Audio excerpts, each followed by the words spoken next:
Happy to be back and add to the conversation today. Selena's not here today, but she's going to be with us a little later. But on the flip side, today we're going to be talking about stigmas. Stigmas in mental health, stigmas in therapy, just things that keep people away from seeking mental health help in the first place.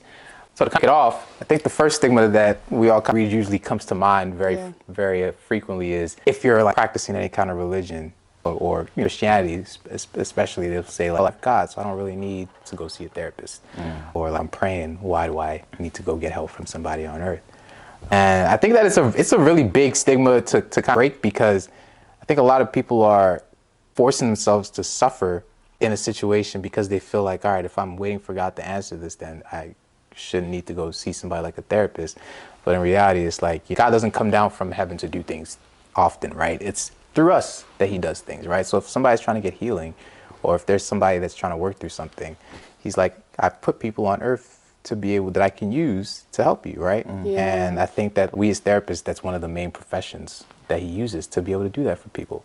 I think a lot of what also just perpetuates that stigma is like, people think that like at a therapist, I spill all my tea to my therapist, but your therapist doesn't replace the role that God has in your life. Like, your therapist doesn't also replace the role that religion has in your life, whether you're Christian, Muslim, Buddhist, Hindu, whatever it is. I think it's also important to think about just the ways that faith can be incorporated into therapy. If that's a source that you really rely on, what does it look like to also incorporate that into your therapeutic space so that I'm working in alignment with what I know like God has called me to do, or God has called me to say, or who God has called me to be, versus just like, oh, like, I need to rely solely on my religion and spirituality. I don't need to talk to a therapist about whatever it is that's going on. Yeah, that is true. And also what I look at it as how it said, like, there are people here are placed on earth for a specific reason. Yeah. God is using us to do these certain things. The same way as like you're sick. You know what I'm saying? Something that's going on with you. You can pray to God, like, yeah, I want to be healed, but God also put doctors on here for you to be healed. Go get your checkups and like, so this is what's going on. Exactly. So even when you want to pray to God, you know what areas to pray about.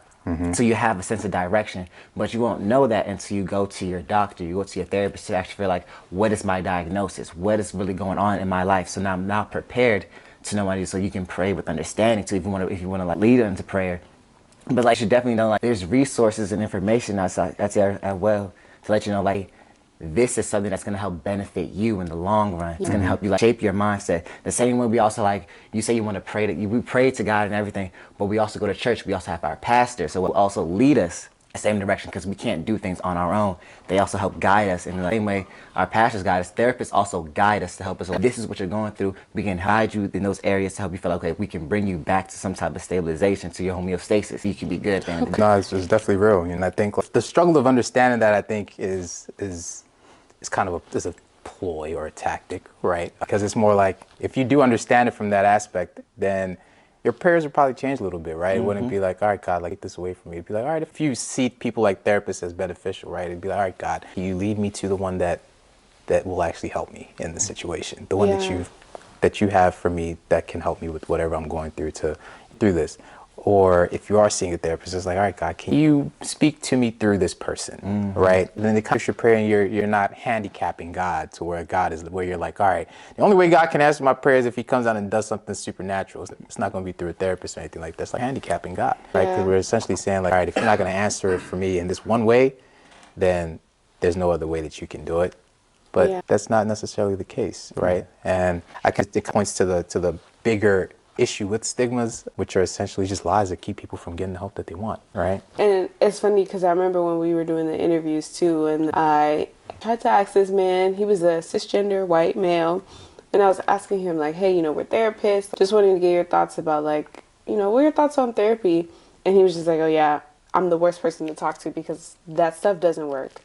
It doesn't work. And granted, I think a lot of people are in that space of just like having this misperception that when I go into therapy, the moment I step into that space, my problems are fixed.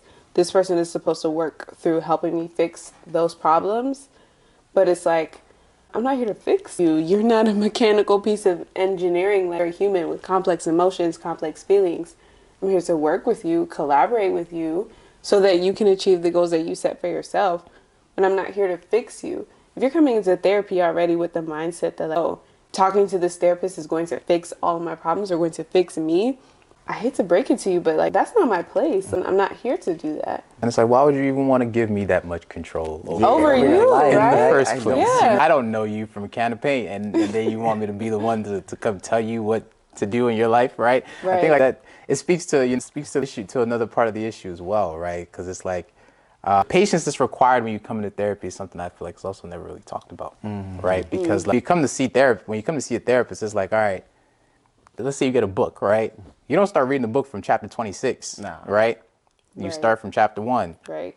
But you coming into a therapist's office, let's say you're 26 years old. You're essentially coming to at chapter 26. I'm seeing you at chapter 26. Now I got to ask you questions to understand chapter 1 through 25 to Right. understand what's going on. And the goal is that we're at chapter 26. We can help you understand 1 through 25 so that you can choose how you want to organize 27 to wherever on it's going, right? Yeah. That's really the best way to look at it, right? So it's like, with that process, that doesn't sound like a simple process. It's Yeah. something that requires a lot of talking, a lot of questions, a lot of self-realization, self-guessing to really understand, all right, well, what has led me up to where I'm at right now? And then let's decide on what I want to do moving forward. Right. But it's like, because it's like we've been pushed this idea, if I'm paying for a service or if I'm getting a service, then I shouldn't need to do anything. Everything should just be done for me and I should just get the results. Then you're really never going to achieve anything in therapy, because what you're saying leads to a different stigma of thinking that, all right, now that I'm here, I don't need to do anything else. And it's like, you're really only going to benefit from therapy if you are willing to do The work. the personal work, because Yeah. it's like we said, it's your life. We can let you know what to do. Like we can tell you that you need food, but it's up to you to choose to eat it, right? Yeah. Regardless of how we picture it or position it for you. And I feel like that brings back the point of just like what we were talking about earlier, is pray and go to therapy, right? We're not telling you to discontinue what faith and spirituality does for you in those moments, but do that and talk to someone, because I think a lot of times, well, in my opinion, I feel like a lot of times people have this notion that like, I can pray my anxiety away, I can pray my depression away, and like, I think yes, pray about your anxiety, pray about your depression. But if like thoughts in my mind are so jumbled up to the point where it's like I can't even receive what that prayer is supposed to do for me, maybe I do need to talk to somebody and actually conceptualize those thoughts, challenge those thoughts so that I can access what it looks like to tap into my faith or tap into my spirituality, to be able to also believe that. I think it's really hard for people to like, experience what faith and spirituality can do for them. I know for me, like, I think that it's going to be hard for people to see themselves how God sees them if I'm already struggling and battling with the thoughts of what the enemy has told me I am, right? So going to therapy to help create space where I can like, challenge, rationalize the thoughts that I think the enemy is telling me, and make more room for what God calls me to be, for who God says that I am.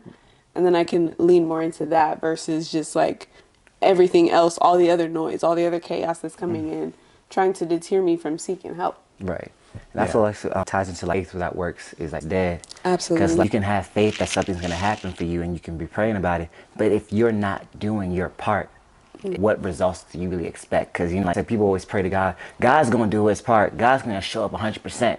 You know, that's no questions. God's going to do his thing. But he also is like, he's going to look at you like, I'm doing my part. What are you now doing? Yes, you're praying. Yes, you're believing in me. But I also need you to make something happen. I need you to make some motion going. If you really want this to happen, you need to seek help. You need to do other things. The same way as like, we all have this goal. Like, we want to lose weight. We want to gain weight. And we have faith that, yeah, it's going to happen. But what are you going to do now? You're not going to just sit in your house and expect the weight to go away. You have to go into the gym. You have to run. You have to eat better. There's different avenues in your life that you actually have to put in that work to get the results you want. You just can't sit down and expect things to just happen for you to fall into your lap. Now, there's a sense of effort that has to become. So there's a conscious decision that has to be made to realize, like, I want this to happen. I know what's going to happen. I know God's going to do it for me. But I know here I have to do my part. So when it comes to therapy, you can't just go into a therapy session and think a therapist is here just to fix me. But no, like, I have to be open and willing to talk about my situation, talk about my problems. Because the thing is, like, therapy only works if you allow it to work. If you allow yourself to ask yourself those tough questions that you don't like, dang, I don't want to be dissected the way I want to be dissected because you're scared. But the thing is, like, you can't get the results you wanted unless you are willing to be dissected, to be open, to be vulnerable, transparent, all these things. Because like, you want to be fixed. We all want to be fixed, and we all know what we want. But it's like, are we willing to Do we actually all do want to that? be fixed? I don't want to be fixed. To be better, unless to be better. I like feeling as though I'm continuously healing. Yes. Sorry, you're a therapist, man. I gotta challenge you. Now man. go ahead. We can't fix people. We can like challenge them to be better. Challenge them to be better, right? Challenging them to be their best selves. And when you were talking, I think something that came up for me is just like with the amount of attention that mental health is getting right now. I'm talking about stigmas right now, but like mental health is becoming a lot more destigmatized. What do you think is one of the main driving factors that kind of just continues to perpetuate stigma, though? Even though it's gaining a lot more attention, even though it's talked about a lot more, like we're passing laws that like, mental health can actually be considered a disability. So, like, yeah, what do you think are the things that kind of like keep that stigma going? I think to kind of look at it from a general sense, I think it's fear. Fear of, one, if for some reason when it comes to mental health, when it comes to healthcare in general, right? It's never really an issue to hear like you're sick and then I'm just Yeah. gonna go to a doctor and be fine. The thing is, when it comes to mental health, it's like if you have whatever disorder or what, if you're struggling with anything, and mental health is looked at as like, all right, there's no other end to it. There's no end to this. You're gonna be dealing with that for the rest of your life. So it's like the idea when you come into mental health is like fear aspect of like, if I talk to this person and they say I have X, Y, Z diagnosis, I've never really understood what that experience is. Like, you know what the flu feels like. You're going to deal with it for like a week and a half and you'll be fine. I've never experienced depression before, so I can't say like, oh, I'm going to be fine after 6 months to a year. Yeah. I just feel like I'm going to be dealing with depression for the rest of my life. Yeah, there's no timeline on that. Right. And then it's like, now you're saying I got to talk uncertainty. to this person. I talk every day. Talking seems like such a normal thing to do. And it's like, this is what you're saying is going to be a part of the healing process. So it's like, I understand it being like, all right, it's a new approach to healing. It's an uncommon approach to healing, right? It's not the same as like, oh, you're just taking medicine and then you're fine and you have to deal with it. It's like, this is more like, I'm learning how to do this so that I can commit to doing this for the rest of my life, essentially, to be able to, you know, constantly be able to improve my life and constantly be able to filter out when things are going out on and then making adjustments where they need be. But that's a hard thing for you to tell anybody to come to grasp with. On top of the fact that you just help them understand that they're experiencing depression. It's like, I could understand how like mental health just feels like a fire extinguisher. It's like everything, one, you're telling me there's something wrong, and then everything you're telling me I need to do about it, I've never heard of this before. I'm not familiar with it. So I really don't even know if it's going to work or not. And now you're telling me to kind of just go with it, and I got to come. One thing you said like, you're telling me something is wrong. And the moment you said that, I thought about, again, like how we were talking about maybe before the camera started rolling, of just self-inflicted stigma, where it's like, you tell me I have a mental health diagnosis and my automatic thought is that something is wrong with me. I'm perpetuating my own internalized stigma of what it also means for me to have a mental health diagnosis. Exactly. Now I'm experiencing shame, I'm experiencing embarrassment, and I'm feeling guilty about the fact that like, my real and ideal self are not aligning right now. There's Exactly. literally a disconnect, there's incongruence, and I'm panicking, and something is wrong with me. And I don't think a lot of times people realize that like, just my own internalized thoughts about how I see mental health and how I experience a mental health diagnosis also contributes to the stigma that's out there, right? Exactly. So now I'm not being authentic in therapy. I'm not really speaking about what is genuinely going on with me because I don't have a negative perception of me. I don't need you to have a perception of me that already confirms how I see myself. Bro, I also feel like when you actually see that stuff, it kind of shatters the reality that you had. Because it's like, damn, I've set myself to believe like, this is how I see myself, this is what the world sees me as. But it's like you see that from a negative aspect. So when someone now comes and tells you like this doesn't need to be what it is, like you need to do this better, you need to do that better to see it a change and evolve to be better, it's almost like, whoa, I'm so used to being hearing this kind of stuff. So like now when like I tell something different, it shatters the whole way you see life. Yeah. And now like almost feel like it feels like what that person is saying is like, wait, are you judging me? Or are you looking at me crazy? But it's like, oh, I'm sure trying to help you. But you've never been told something like this in that type of aspect, the type of light. So now it's like, now I have to now like change my mindset, change the way I see things, in order for me to be a better version of myself. So that helps you like look at things differently. And it's like, no one really, I feel like when people come to therapy, no one really wants that reality to be shattered because they're not used to talking. They're not used to be like being asked certain questions, because some people don't ask deep questions. The things I've learned when I went to residency, my professor told me that like you ask someone how are they feeling, and they would probably be like, I'm okay. But if you ask them 3 times, their response changes each time. time, Like third yes. time or the fourth time you ask them, you finally get the real answer that you're looking for. It goes from feeling like I'm okay, I'm cool.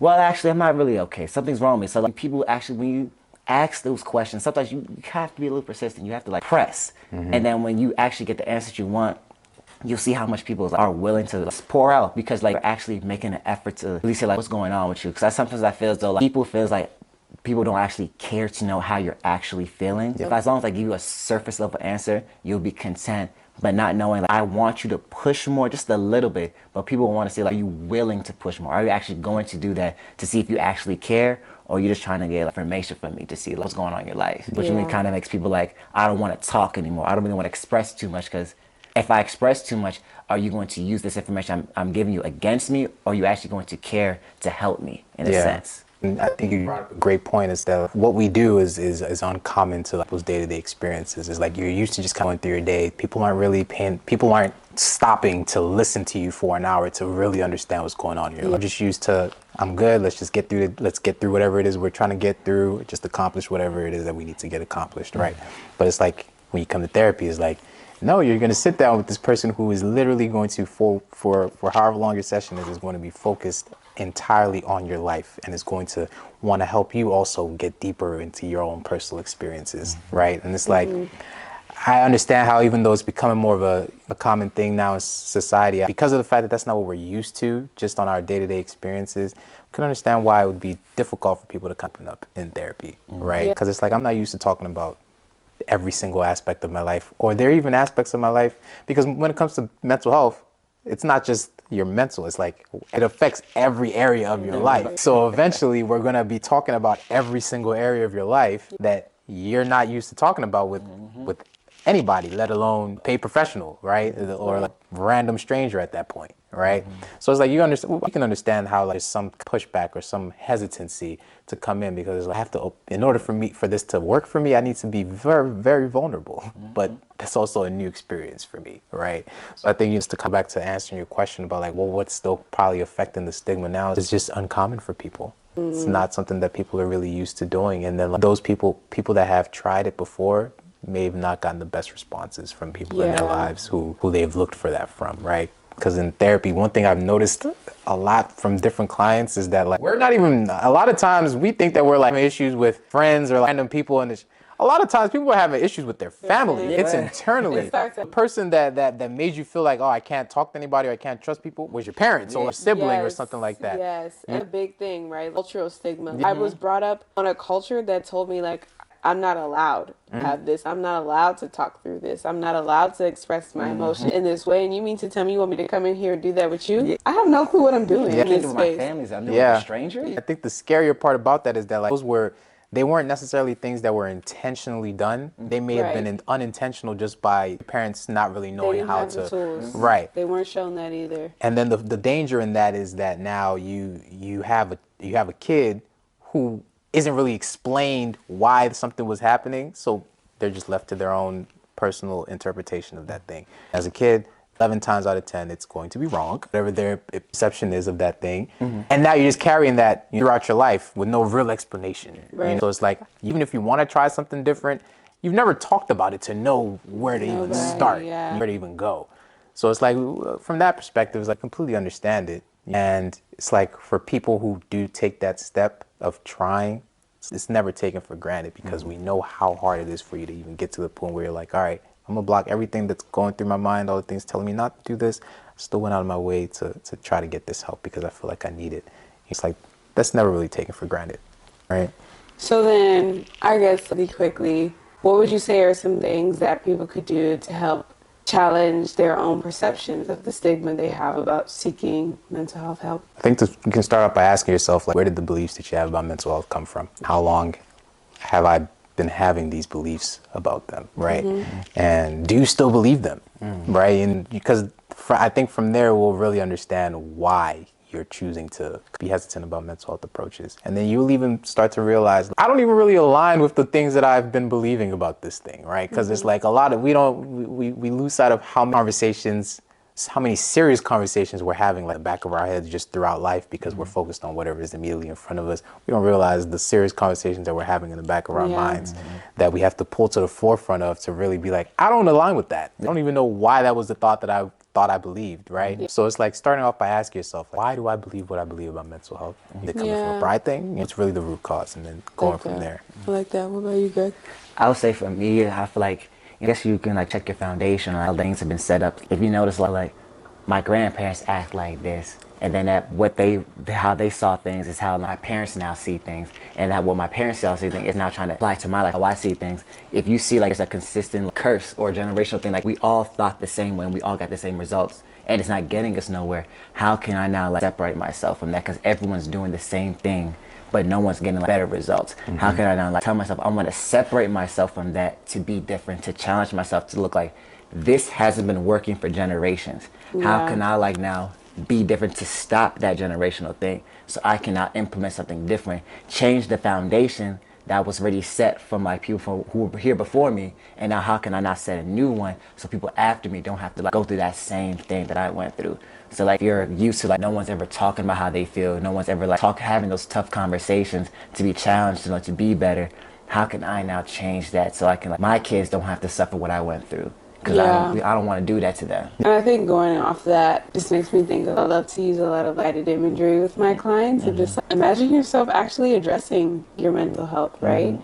And what would it look like if you actually felt better after addressing it? Give yourself the space to think through that. I think a lot of people are also stuck in the mindset of like, this is just how it is. This is what it is. This is what it's going to look like for me. Nothing is going to change. But let's also imagine the other side of things. Like, what if something did change and something felt better? What would you hope or what would you imagine for that to look like? And going from there, because that might also be the breeding grounds of just like what I hope this therapy space can do for me. I hope that in this therapy space, I can create this image of myself that makes me feel better, makes me feel good. A lot of times I don't think people take the risk to do that because it's like, I don't have a blueprint. I don't have a map of what it's going to look like for me to actually achieve that. I might have ideas, but the way mental health works, a lot of times those things are kind of jumbled up in there and I need somebody to help me string it out and sort through that puzzle. Definitely. So just imagining like, if I did address my mental health, what would it look like for me to feel better after doing that? What would change for me? Seeking some of that. I think that's something that I would encourage a lot of folks to do too. And I think that'll be a huge benefit. And to bring this to a close, right? I think it's extremely important, think about all those questions that we just brought up. And on top of everything that we said, a big part of this is we understand the risk of the vulnerability aspect. So it's like, hard. We definitely don't take that for granted. And any professional that you speak to shouldn't take that for granted. But on the other side of that is like, speak up, put yourself out there in a safe and trusted space to get that help that you need, because at the end of the day, us helping ourselves isn't just for ourselves. Once we are able to get ourselves to a good place, that increases our ability to impact the people around us in a positive sense. So that's essentially all of our goals, is to be able to be good so we can be good for those around us. So join us in the next episode of the Peace of Mind Project, and we'll see y'all next time.